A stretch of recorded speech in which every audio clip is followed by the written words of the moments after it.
네, 우리가 대략 한 1년여 정도 사사기를 나누었는데요. 지난주에 이제 마지막까지 정리를 하고 우리가 이제 사사기의 내용들을 다시 한번 돌아보고 정리를 해보려고 합니다. 그래서 다음 성경은 이제 데살로니가 전서를 이제 보려고 하는데요. 또 미리 읽어 오시면 많은 은혜가 있을 줄 믿습니다. 우리가 나누었던 이 사사기는 한자로 보면 선비사의 스승사자로 이렇게 되어 있어서 사사기라 이렇게 불리는데요. 그렇게 보면 한자로 보면 어떤 선생, 스승 뭐 이런 뜻을 가지고 있지만 원어로 보면은 그렇지가 않습니다. 원어로 보면 사사라는 의미는 쇼페트라는 단어로 원래 의미가 다스리는 자, 뭐 지도자, 재판자 이런 의미를 가지고 있습니다. 그래서 영어 성경으로도 사사기가 저지 이렇게 되어 있는데요. 그러니까 판단하다, 뭐 지도자라는 뜻입니다. 그러니까 사사의 역할이 이제 그런 의미를 갖는다 볼 수 있는데요. 하나님께서 이렇게 사사들을 세워서 이스라엘의 군사적이나 정치적인 이런 지도자의 역할을 이제 감당하게 하신 겁니다. 왜 이렇게 사사들을 세우셨는가? 우리가 계속 반복했지만 이스라엘이 이제 하나님 앞에서 변질되고 타락하며 이제 압제를 당하고 징계를 당합니다. 그러면 이스라엘이 회개하고 돌아오면 어떻습니까? 하나님이 이때 이스라엘을 이끌 수 있도록 이렇게 사사들을 세우셔서 구원해 주셨던 것이죠. 그래서 우리가 이러한 배경을 가지고 다시 한번 좀 이 사사기를 돌아보고 우리 삶을 비춰보면 좋겠습니다. 사사기의 이 교훈이 정말 나에게는 어떠한가? 내 삶은 어떠한가? 이 역사적인 반복을 보면서 우리 삶을 비춰보고 귀한 은혜를 돌아보는 시간이 되면 좋겠습니다. 언제 또 사사기를 나눌 수 있을지 모르겠지만 여러분 이 사사기의 교훈을 정말 잊지 않았으면 좋겠어요. 우리 1장 1절 다시 보시면 이 사사기의 시작은 여호수아가 죽은 후에 시작이 됩니다. 그러니까 여호수아에 이어서 이렇게 시작이 되는 건데요. 이스라엘 자손이 하나님께 묻습니다. 우리 가운데 누가 먼저 올라가서 이 가나안 족속과 싸우리까? 그러니까 여호수아 때의 이 가나안 땅을 정복하고 정착하며 분배를 했습니다. 그러나 아직도 사사기의 이 시작을 보면 여전히 남은 지역이 있다는 것을 알 수 있는 것이죠. 처음에 보면 이 사사기는 하나님께 물으며 올라갔다는 것을 알 수 있어요. 하나님께 물으면서. 그래서 하나님께서 뭐라고 말씀하셨냐면 유다 자손이 먼저 올라가라 이렇게 말씀하셨고 이스라엘 백성들은 하나님의 이 말씀을 따라 올라가서 가나안 땅을 정복을 했습니다. 여러분 기억하시죠? 하나님 말씀을 따라서 이 전쟁에서 승리를 했어요. 자, 그런데 이 사사기의 이 내용을 잘 보면 이스라엘의 이 땅을 정복하고 이제 전쟁에서 승리를 했는데 1장 6절을 보시면 아도니 베색이라는 사람이 도망을 하는데 이 사람을 쫓아가서 잡아서 그의 엄지손가락, 엄지발가락을 잘랐다 이렇게 얘기를 합니다. 아도니 베색, 아도니가 주인이라는 뜻이거든요. 베색의 주인, 베색의 어떤 왕, 적장 뭐 이렇게 볼 수가 있겠죠.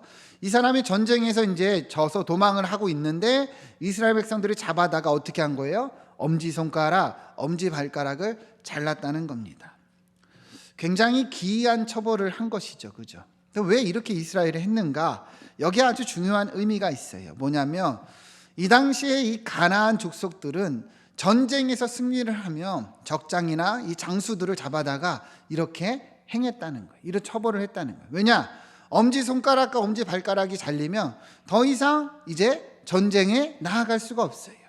다시는 전투 능력을 가질 수 없도록 이렇게 처벌을 행한 것인데 중요한 것은 무엇입니까? 이것은 가나안의 풍습이고 문화지 이스라엘의 문화는 아니거든요. 근데 이스라엘 백성들이 지금 이 가나안의 문화와 풍습을 어때요? 따르고 있다는 것이죠. 여러분 이게 보이십니까? 이스라엘 백성들이 영향을 받고 있다. 그렇게 하나님의 말씀이 아닌 가나안 문화를 따라가고 있다는 것을 조금씩 보여주고 있는 거예요. 신명기 7장 1절 2절 보면 하나님은 뭐라고 말씀하셨냐면 내 하나님 여호와께서 너를 인도하사 내가 이 차지할 땅으로 들이시고 너 앞에서 여러 민족들 가나안 족속들이죠. 헷 족속, 기르가스 이 민족들 앞에서 너희 앞에서 쫓아내실 때 2절 보면 너희에게 넘겨 내게 치게 하시리니 이때 뭐라고 얘기하십니까? 그들을 진멸할 것이라. 여러분, 진멸이 뭡니까? 완전히 없애는 거죠.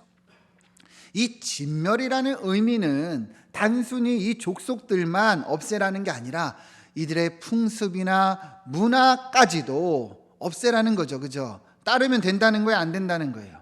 안 된다는 거예요. 아예 상종하지 말라는 거예요. 심지어 그들과 어떤 언약도 하지 말고 불쌍히 여기지도 말라 그랬어요. 왜 불쌍히 여기지 말라 했을까요?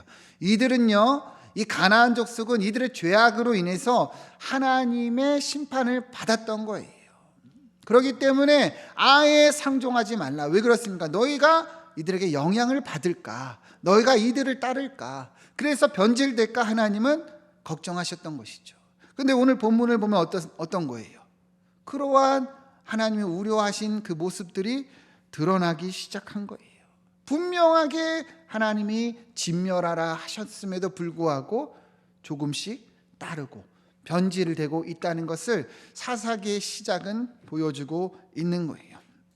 그런데 이런 모습은 1장에서 계속 등장합니다. 1장 19절을 보시면, 자, 여기 잘 보시죠. 여호와께서 유다와 함께 계셨다. 유다 지파와 함께 계셨다는 거죠.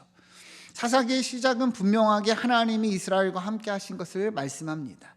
자, 그래서 그가 산지 주민들을 쫓아내었다. 그러니까 유다 지파가 전쟁하면서 이 산지 주민들을 정복했다는 거예요. 근데 여기서 중요한 게 뭐냐면, 골짜기의 주민들은 뭐가 있다고 얘기를 합니까? 철병거가 있어서 이들을 쫓아내지 못하였다, 이렇게 얘기를 합니다. 여러분 잘 보세요. 분명하게 이 19절의 시작은 누가 함께 하신다 얘기합니까? 여호와, 하나님이. 여러분, 하나님이 함께 하시면 철병거가 있던 핵무기가 있던 쫓아낼 수 있습니까? 없습니까? 있죠. 근데 유다 지파는 지금 어땠다는 거예요?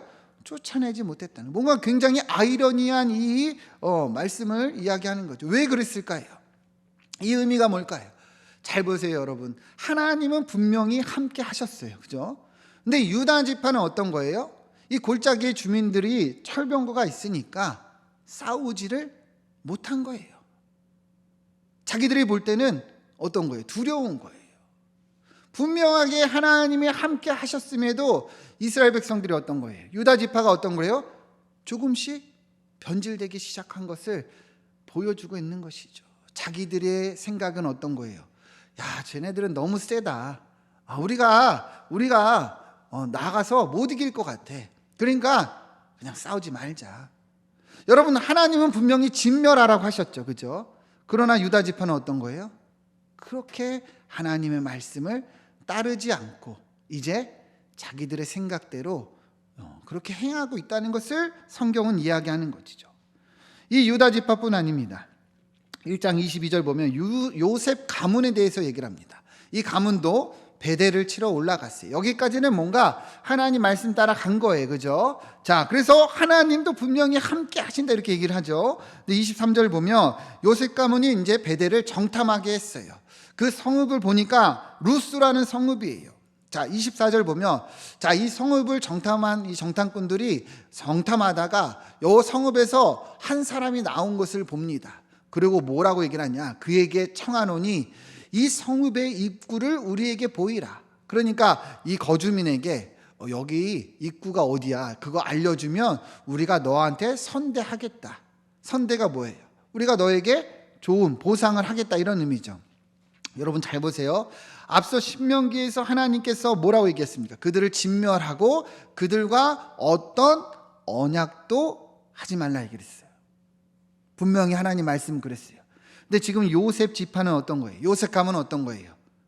이렇게 수를 쓰고 있는 거죠. 분명하게 하나님은 어떤 언약도 하지 말라고 그랬어요. 하나님이 함께 하신다고 얘기를 하고 있어요. 그런데 자기들의 생각은 다른 거예요. 우리가 여기서 보니까 이렇게 수를 쓰면은 승리할 수 있겠지. 이렇게 하면은 잘 될 수 있겠지. 그렇게 변질되고 있음을 성경은 이야기하고 있는 거예요. 그래서 이 선대하게 딱 언약을 맺고 결국에는 그 언약 때문에 다치질 못하는 그런 불상사가 일어납니다.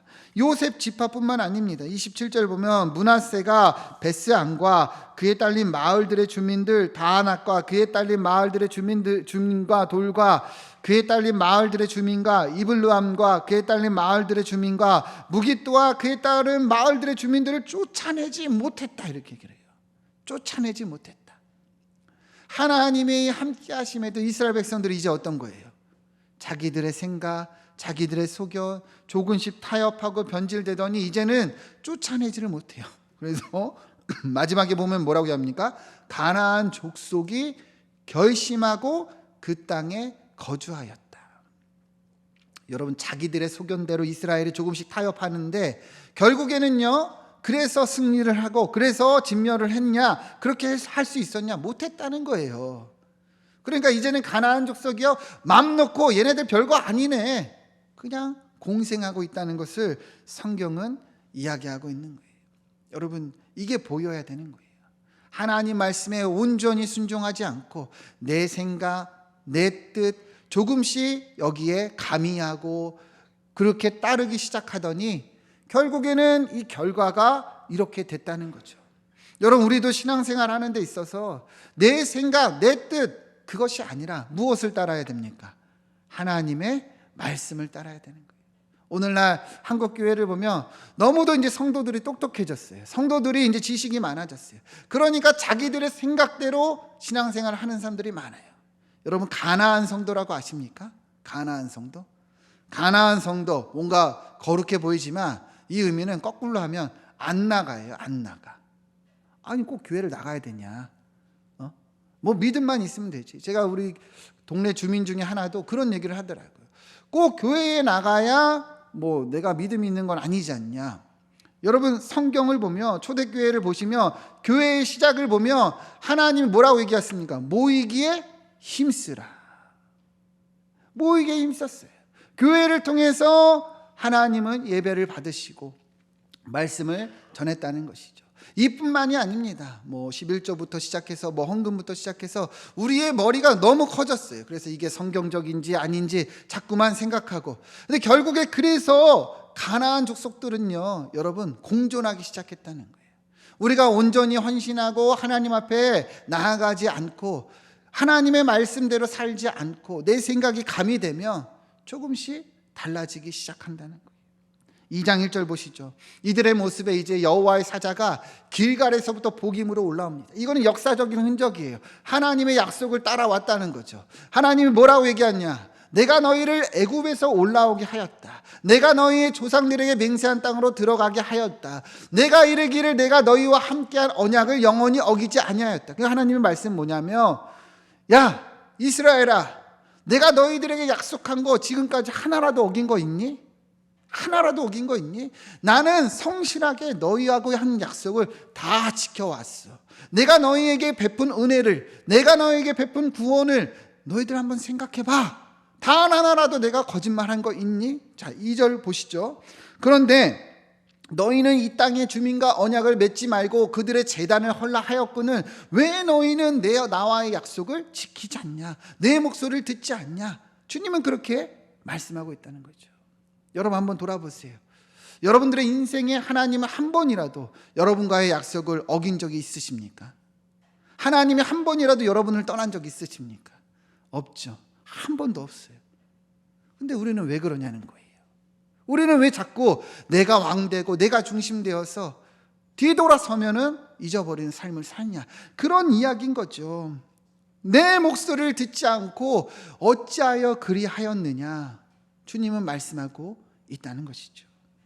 그래서 3절 보시면 하나님은 분명히 얘기합니다. 그러므로 내가 또 말하기를 내가 그들을 너희 앞에서 쫓아내지 아니하리라.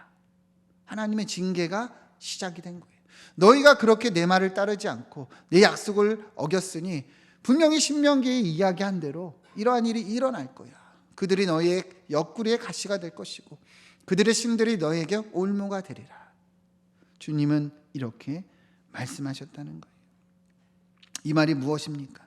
너희가 계속 하나님을 따르지 않으면 이러한 징계가 있을 것이라는 것이죠. 그래서 이 사사기의 내용이요 계속 이것이 반복이 되는 것이죠. 3장 8절부터 보시면 하나님이 이스라엘에게 진노해서 이들을 왕 구산 리사다임 손에 팝니다. 이스라엘이 이 구산 리사다임에게 8년 동안 압제를 당해요. 극심한 압제를 당해요. 왜 이스라엘이 이렇게 징계를 당했을까요? 내 마음대로 살았으니까, 내 소견대로 살았으니까, 하나님과의 약속을 어겼으니까 하나님이 징계가 임하는 거예요. 여러분, 우리도 똑같잖아요. 저도 아이를 셋을 키우지만 자기 마음대로 살면 결국에는 혼나게 되어 있습니다. 그죠? 계속 아이스크림만 달라고 떼부리면 혼나게 되는 거예요. 제가 지난주에 저희 막내딸을 드디어 때렸습니다. 제가 이 발바닥을 5대를 때렸어요. 정말 너무 말을 안 들어서 제가 진짜 눈을 꽉 감고 때렸습니다. 여러분, 왜 때렸을까요? 제가 더 이상은 안 되는 거예요. 더 이상은 안 되는 거예요. 소리를 빽빽 지르고 지 맘대로 행하는데 아무리 달래도 안 되더라고요. 그래서 제가 몽둥이를 들고 와서 발바닥을 때렸습니다. 저는 이 사사기를 보면서 하나님의 심정이 이보다 더할 거라고 생각이 들어요. 여러분, 9절 보시죠. 얻어맞으니까 이스라엘 자손이 하나님께 부르짖습니다. 얻어맞으니까. 그러면서 뭐라고 부르짖었겠어요? 하나님, 잘못했습니다. 용서해 주세요. 이게 우리들의 모습이에요. 그죠? 꼭 얻어맞고 내 삶이 피폐하고 괴롭고, 그리고 병들고 어렵고 사업이 힘들고 직장이 어렵고 가족이 어렵고 내 자녀들이 힘들면 그때서야 잘못했습니다. 근데 여러분, 하나님이 징계하시는 목적은 무엇입니까? 너희들 한번 혼나봐라, 이거 아니죠. 그죠? 하나님이 왜 징계하시고 하나님이 때로 왜 시험을 주시고 또 매를 드실까요? 돌아오기를 원하시는 거예요. 이스라엘이 돌아오자마자 하나님은 그 자손들을 위해서 구원자를 세우셨으니 그가 바로 누구라 얘기합니까? 온니엘이라는 거예요. 이게 사사기의 배경이고 시작이고 전체적인 주제입니다. 이스라엘이 너무도 타락하고 하나님의 뜻을 뒤로하며 하나님은 그때서 징계를 가하시는 거예요. 돌아오라는 거죠. 3장 10절 말씀, 여호와의 영이 이 온니엘에게 임하여 이 온니엘이 이 구산 리사다임의 손에서 이스라엘을 구원합니다. 근데 중요한 것은 여기서 뭐라고 얘기를 하냐? 하나님이 그의 손에 넘겨주셨다 얘기를 해요. 온니엘이 대단한 것이 아니라 하나님이 승리케 해주셨다는 것이죠. 여러분, 전쟁은 누구에게 속했습니까? 하나님께 속했어요. 내 소견대로 내가 머리 써서 이렇게 수작을 부리고 뭐 언약을 하고 저렇게 하면 철병거가 있으면 여러분, 아무리 여러분 내가 하려고 해도 이 전쟁에서 승리할 수 없어요. 전쟁은 하나님께 있습니다. 여러분, 믿으십니까? 여러분들의 인생은 누구의 손에 있습니까? 하나님께 있어요. 여러분들의 가정은 누구 손에 있어요? 여러분들의 직장, 여러분들의 모든 건강도 다 누구 손에 있습니까? 하나님 손에. 여러분, 이 시간에 자복하시고 다 내려놓으시고 하나님의 뜻에 따라 나아가시기를 축원드립니다. 내 생각, 내 소견 아무리 감히 해봤자 여러분 그것으로 승리할 수 없다는 것이 철저히 고백되어져야 돼요. 철저하게 하나님 말씀 따라갈 때 여러분 우리는 승리할 수 있을 줄 믿습니다. 자, 그리하여 이 이스라엘이 40년 동안 평안을 누려요. 40년 동안은 그렇게 깨닫고 하나님을 잘 섬기고 그래서 축복을 누린 거죠. 근데 3장 12절 보시죠.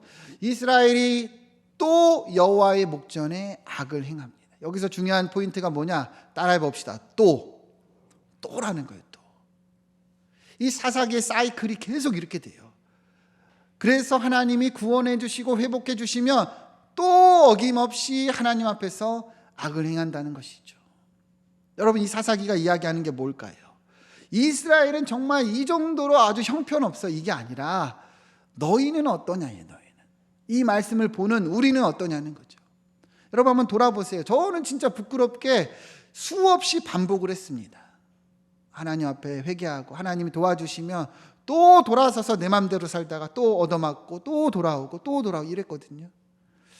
여러분, 이 말씀을 보면서 이제는 우리가 평온하고 또 형통할 때 더 하나님을 찾고 하나님 앞에 간절히 나아가길 소망합니다.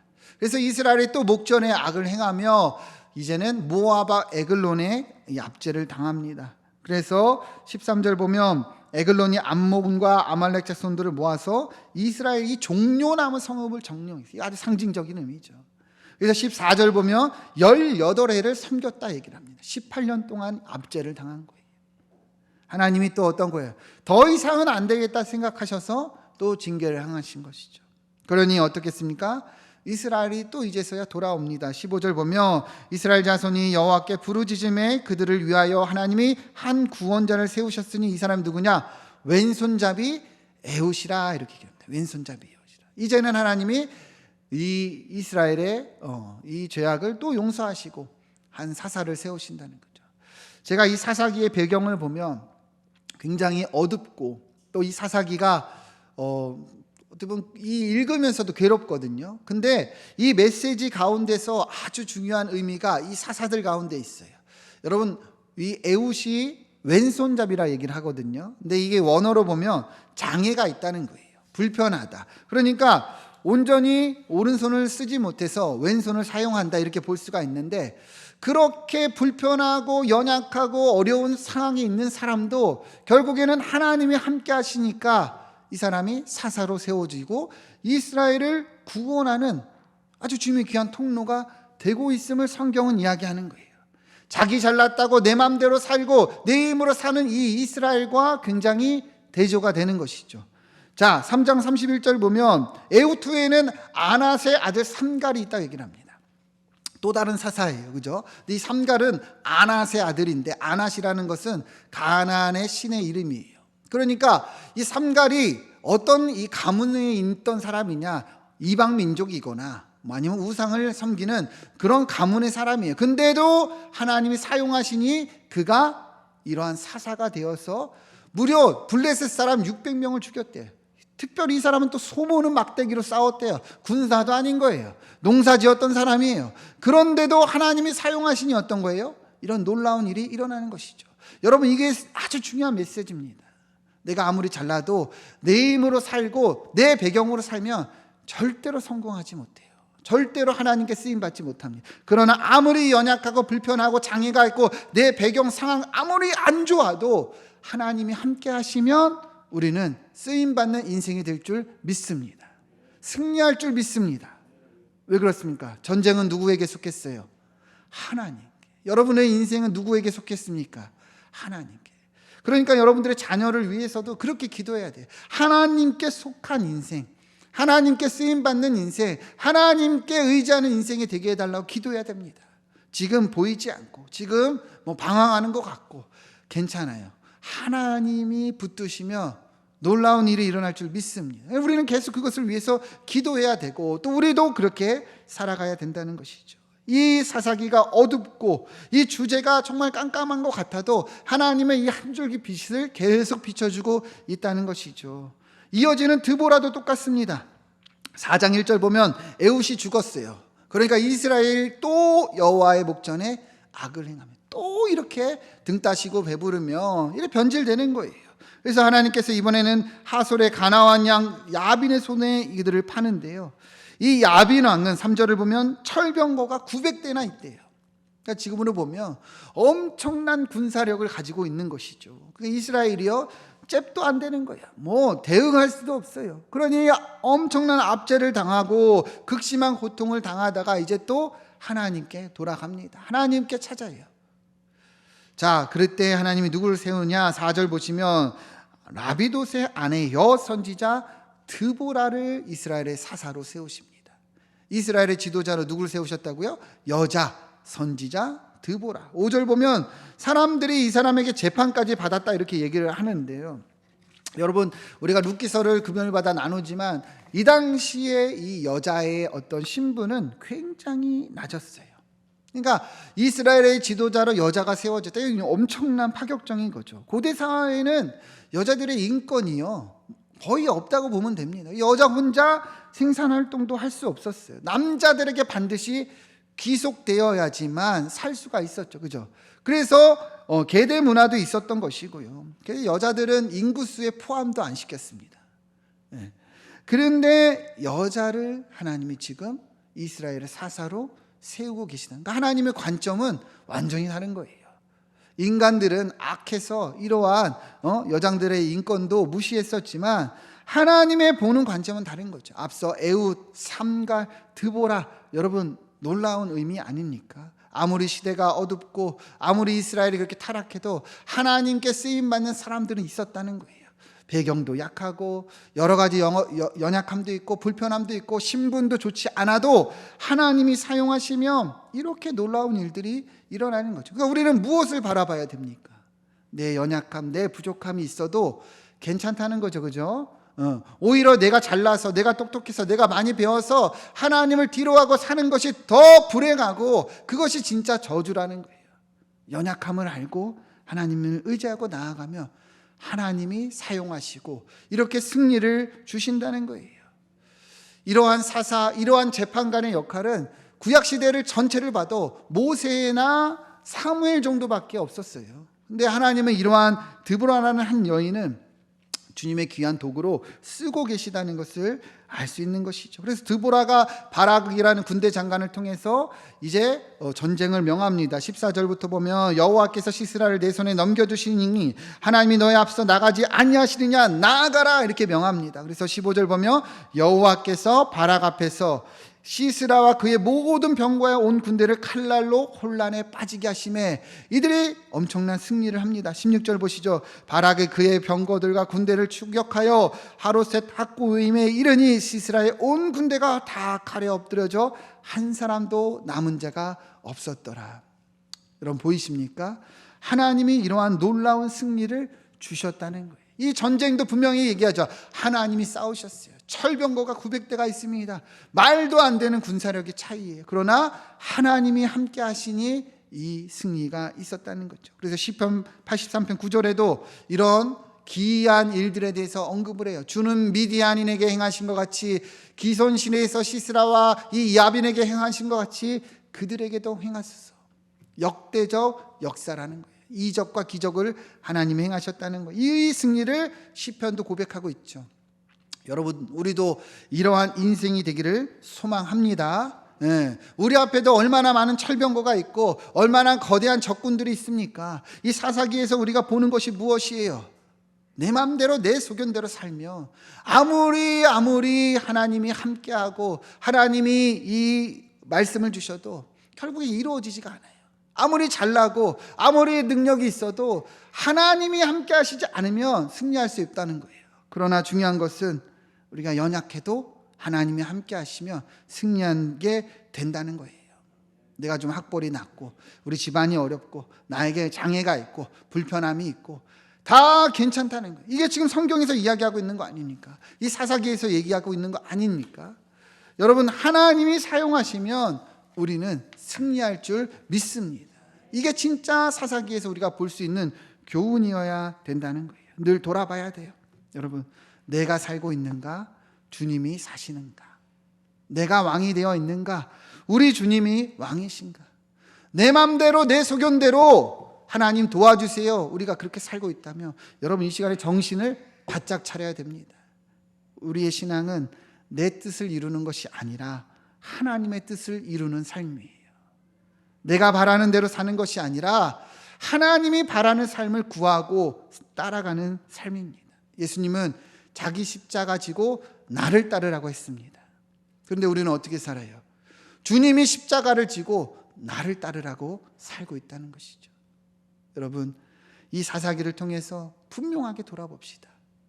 내가 아니라 내 소견이 아니라 하나님의 뜻을 따라 여러분 이 전쟁에서 우리가 승리하기를 소망합니다. 오늘 우리 전도하죠. 전도도 마찬가지입니다. 우리가 전도하는 거 어떻게 보면 낯이 부끄러울 수도 있고 어색할 수도 있고 이것을 통해서 뭐 어떤 일이 일어날까 회의적인 시각도 가질 수 있습니다. 그러나 여러분 그거는 인간적인 생각이에요. 하나님의 이 뜻을 구하고 나아가며 주님이 일하시고 역사하실 줄 믿습니다. 우리는 그저 전하면 되는 겁니다. 주님은 전하라고 하셨지 너로 하여금 믿게 하라 말씀하시지 않았어요. 여러분, 우리가 주님을 위해서 무엇을 할 수 있습니까? 이 전도 휴지 하나 전할 수 있음에 여러분 오히려 기쁨으로 또 나아가길 소망합니다. 다 같이 합시다. 한 사람도 빠짐없이 합시다.